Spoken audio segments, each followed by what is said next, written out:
ரூணிநாதர் தோட்டத்தில் உதிக்கின்ற மலரே நாள்தோறும் தீன் கமழ்கின்ற ரோஜாவின் எழிலே.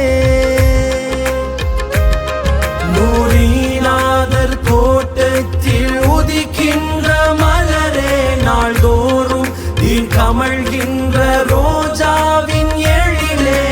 களிமாவின் முறை தன்னை ஊரெங்கும் உரைத்தீர் அந்நிலை தன்னில் தன்னிலையை இறையோடு இணைத்தீர். திருப்புகழை நான் பாட ஓடோடி வந்தேன் திருவாசல் வழியாக இறைவாசல் அடைந்தேன்.